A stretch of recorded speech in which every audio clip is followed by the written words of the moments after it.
Rape हुआ है। दरख्वास्त यह है कि उस लड़की की वीडियो पोस्ट नाम को मीडिया पे ना लेकर आइएगा। वो डीएसपी था या एसएचओ था, उसको शर्म नहीं आती। लड़कियां हमारी यहाँ पर खड़ी, तो आगे से वो कहता है मेरी बेटी इतनी सस्ती नहीं है। बेवकूफियां नहीं मार के तुम लोग, शर्म नहीं आई तुम लोगों को। जी अस्सलाम वालेकुम दोस्तों, पाकिस्तानी तुलबा तंजीम ने पुलिस को डेडलाइन दे दी है और कहा है हुकूमत को कि जल्द से जल्द 7 दिन के अंदर हमारे तक इस मुजरिम को कैफरे किरदार तक पहुंचाया जाए जिन लोगों ने ये काम किया है। क्यों झूठ बोल रहे हैं आप सब? हर वो चीज जो आप लोग छुपा रहे हैं, हमारे पास फुली सबूत मौजूद हैं। शहरबानो सईदा, शहरबानो साहिबा, हमारे पास सारे सबूत मौजूद हैं। आप झूठ मत बोलिए। आपने बहुत सारे इंटरव्यू दिए हैं, डीआईजी साहब ने इंटरव्यूज दिए हैं, लेकिन हमारे पास जो सबूत मौजूद हैं वो आप मानने के लिए तैयार भी नहीं है। आप जो चीज बता रहे हैं वो सब झूठी है। अगर सच्चे हैं तो फिर यानी कि जो प्रिंसिपल साहबा थी वो दीवार क्यों फलांग रही थी? क्यों लोगों के मतलब कि स्टूडेंट्स को धमका रही थी? क्यों स्टूडेंट्स को उनके वालिदैन को धमका रही थी कि हम आपका नाम स्टक ऑफ कर देंगे क्योंकि पेपर सर पर हैं? क्यों सीसीटीवी कैमरेज जो हैं उनको डिलीट कराया गया, उनको तोड़ा गया? क्या मामला था? ये सब क्यों? एक गार्ड है वो नहीं पकड़ा जा सकता, कब से वो गायब है और लड़की का पता नहीं। और एक दो स्टूडेंट्स को तो बहुत ज्यादा घायल भी हुए हैं लड़ाई झगड़ाई में। ये सब क्या हो रहा है? पाकिस्तान तुलबा तंजीम ने सब कुछ अब प्लानिंग तैयार कर ली है कि जो चीजें उन्होंने कहा है वो आपको मैं लाइव सुनवाऊंगा। पता चलेगा आपको कि असल में मामला क्या है, क्या वो चीजें कहना चाहते हैं, क्या चीजें ये छुपा रहे हैं इंतजामिया वाले, कॉलेज वाले, और क्या चीजें स्टूडेंट्स रिवील करना चाह रहे हैं। आप लोग ये सुनिएगा और कमेंट्स में जरूर बताइएगा ताकि पता चले हमें कि आप लोग हमें कहाँ से देख रहे हैं और आप लोग किस चीज का साथ दे रहे हैं। Thank you very much. आप लोग ये सुनिए, हुई उसके ऊपर डिस्कस करते हैं। सबसे पहली बात, इसको बड़े तरीके से समझिएगा। चक्कर क्या हुआ, कहानी क्या हुई। हुआ ये था कि पंजाब कॉलेज में एक लड़की के साथ एक गार्ड जो है वो ज्यादती करता है, और ये अल्फाज कहते हुए बड़े अजीब व गरीब, शायद आपको नज़र भी आ रहा हो, हमारी फिल वक्त की हालत आंखों से महसूस हो रहा हो।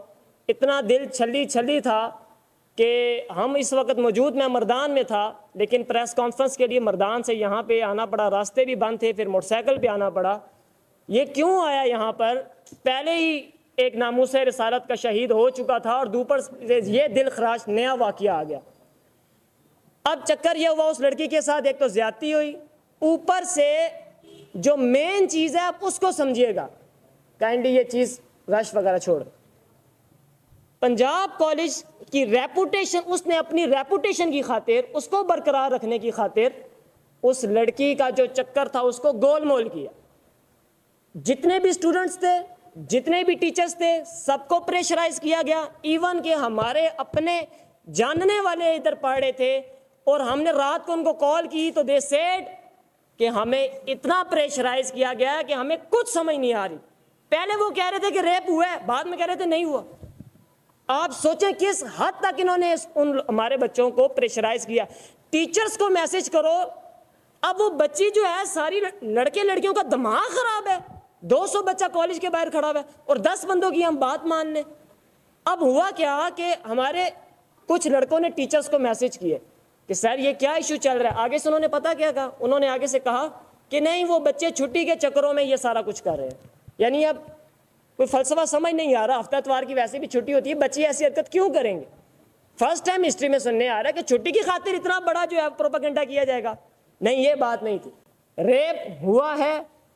दरख्वास्त यह है कि उस लड़की की वीडियो पोस्ट नाम को मीडिया पे ना लेकर आइएगा, क्योंकि हम इसको दोबारा कोई नया ज़ैनब केस नहीं बनाना चाहते। अल्लाह पाक, बस ये हमारे ऊपर बहुत बड़ा बोझ है।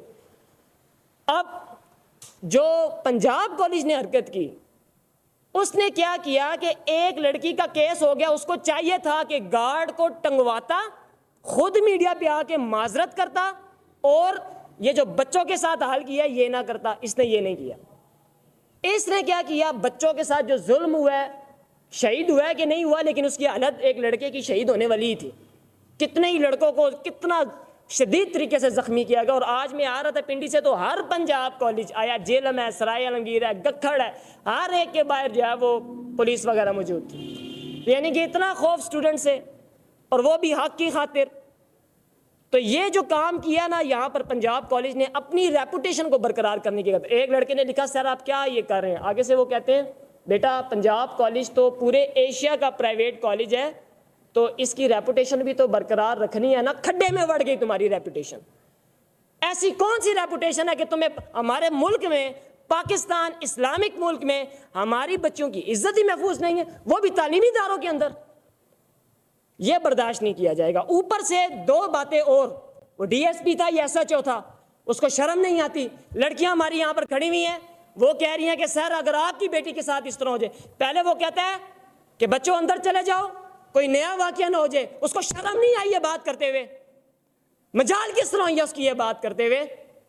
ऊपर से जब बच्ची ने उसको कहा कि सर अगर आपकी बेटी के साथ इस तरह हो, तो आगे से वो कहता है मेरी बेटी इतनी सस्ती नहीं है, डूबिया नहीं मार के तुम लोग, शर्म नहीं आई तुम लोगों को। जो वहां की प्रिंसिपल है उसके लिए मैं अब क्या लफ्ज इस्तेमाल करूं, वहां पे एक लड़की उसको कहती है कि मैम हमारी जो बच्ची है वो गिर गई है, वो बेहोश हो गई है। आगे से वो कहती है कहाँ, तो 10-15 साल की तो नहीं, छोटी बच्ची तो नहीं थी ना, 18-19 साल की तो थी ना, बर्दाश्त कर लेती। ये अल्फाज मैं क्या उसके लिए लफ्ज इस्तेमाल करूं, लफ्ज नहीं है जो मैं उसके लिए इस्तेमाल करूं। ऊपर से जो टीचर है, मेरे पास ये जो मैं बातें कर रहा हूं सारे मेरे पास वीडियो सबूत मौजूद है, एक एक चीज का सबूत मौजूद है, जो हमारे उन लड़कों ने सेंड किया है जिनको प्रेशराइज किया गया था, क्योंकि वो हमारे अपने थे, नजरियाती बंदे थे, उनको पता था कि रिस्क तो इस दार में कुत्तों को भी मिल जाता है, तो हक से पीछे नहीं हटना। तो उन लोगों ने अंदर से अंदरूने खाना सारे मवाद निकाल कर हमें सेंड किया। और दूसरी बात, जो टीचर की मैं बात बता रहा था, एक लड़की इसी तरह दोबारा कहती है कि मैम ये क्या थिएटर है, तो आगे से वो कहती है तुम्हें ही शौक चढ़ा हुआ है ना गार्डों के ऊपर जाके चढ़ने का। आप देख सकते हैं कि ये किस हद तक बेगैरती और बेशर्मी का जो है वो ऐलान किया जा रहा है पंजाब कॉलेज की जानिब से। एक आपको मैंने प्रिंसिपल का, फिर उसके बाद ये एसएचओ या जो भी था डीएसपी इसका, उसके बाद मैंने आपको ओवरऑल जो इसका क्या नाम है उसका, जो पंजाब कॉलेज का ओवरऑल मियां आमिर, बेगैरती और बेशर्मी की हद हो गई यार। आप आ जाते इस तरह प्रेस कॉन्फ्रेंस करते, कहते जो गार्ड ने जो हरकत ये की है उसको हम टांग के रख देंगे, मामला ही खत्म हो जाता, बच्चे बाहर ही ना निकलते। बच्चे कहते हैं हमारा जो बड़ा है उसको हमारी परवाह है, लेकिन ऐसा नहीं हुआ। वो तो चुप करके बैठे हुए हैं, उनको तो सियासी मफाद, अपना प्राइवेट बिजनेस चलाना है ना पूरे एशिया के अंदर। तो ऐसा कैसे हो सकता है कि वो इस तरह की हरकत करें। एक तो ये पंजाब कॉलेज वाला वाकया, इसके ऊपर मैं साथ साथ हल भी पेश करता जाऊं। सबसे पहली बात, जिस लड़की के साथ ये मामला हुआ है वो इस वक्त एक हॉस्पिटल में मौजूद है, नाम वगैरह मैं नहीं बताऊंगा, और हमारी जो गर्ल्स टीम है इंशाल्लाह उसको विज़िट के लिए भी जाएगी भी, और एक विज़िट कर भी चुकी है। तो उसके साथ ये जो दूसरा प्रोपेगेंडा फैलाया जा रहा है ना कि रेप नहीं हुआ, अब क्या मैं यहाँ पे अल्फाज इस्तेमाल करूँ, वो झूठा प्रोपेगेंडा इस्तेमाल करने वालों को भी देखें। सबसे पहली बात, जिस लड़की के साथ ये हुआ है, Allama Khadim Hussain Rizvi educational welfare service हर लिहाज से प्रेजेंटली और इंशाल्लाह इन फ्यूचर हर लिहाज से, माली मामला, तालीमी मामला है, कोई भी मामला है, तिब्बी मामला है, हर लिहाज से उस बच्ची और उसके बच्ची के वालिदैन के साथ खड़ी है। सिर्फ खड़ी नहीं है और मुकम्मल तौर पे प्रैक्टिकल करने के लिए खड़ी है इंशाल्लाह। दूसरी बात, आप सबसे गुजारिश है उस लड़की की वीडियो तस्वीरें वायरल ना करें, उसका नाम वायरल ना करें मीडिया के ऊपर। हम नहीं चाहते मजीद जो है ये मामला दिल खराश जो है वो पैदा करे। तीसरी बात ये है, पंजाब कॉलेज को Allama Khadim Hussain Rizvi educational welfare service की जानिब से 1 हफ्ते की डेडलाइन है। वो डेडलाइन क्या है कि चुप करके आओ, मीडिया पे बैठो, जिस बेगैरत और बेशरम इंसान ने ये हरकत की है उसके ऊपर FIR कटवाओ और उसको हवाला पुलिस करो, बच्ची के साथ प्रैक्टिकल इज़हार हमदर्दी करो, और तब हम समझेंगे कि यस। लेकिन तब भी हम नहीं समझेंगे, तुमने बेगैरती तो कर ही दी है, लेकिन फिर भी 1 हफ्ते का टाइम है, ये वाला काम करो। ये उल्टे गिनती चलती जाएगी। क्या हम तो वो लोग हैं जो दरख्त का पत्ता तोड़ने की भी रवादार नहीं है, लेकिन जब तुम हद क्रॉस कर जाओगे ना फिर हम निज़ाम बदलेंगे पूरा का पूरा। 1-2 का काम नहीं करें, पूरा का पूरा निज़ाम बदलना है फिर हमने इंशाल्लाह। और वो निज़ाम मुस्तफ़ा सल्लल्लाहु अलैहि वसल्लम। हम दरख्त का पत्ता तोड़ने की भी रवादार नहीं है। अगर हम चाहें तो मसला ही कोई नहीं, जिस दिन ये वाक़या हुआ था उसी दिन या उससे अगले दिन हम अगर ऐलान करते तो हमारे बंदों ने जाके आग लगा देनी थी। क्यों जी सलमान भाई, पहुंचे थे ना आप लोग वहां पे?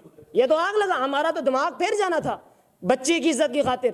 पहले ही हमारा दिमाग जो है वो फिरा हुआ था, जो पीछे नामूसे रिसालत का वाकया हुआ, और मजीद ये एडिशन हो गई। लेकिन हमने ऐसी हरकत नहीं की। अगर हम चाहते तो हम कोई छोटा मोटा 10-15 बंदों को लेकर एक जगह से दूसरी जगह तक कोई पुरअमन मार्च निकाल के अपनी फॉर्मेलिटी भी पूरी कर सकते थे, लेकिन हमने ये भी नहीं किया।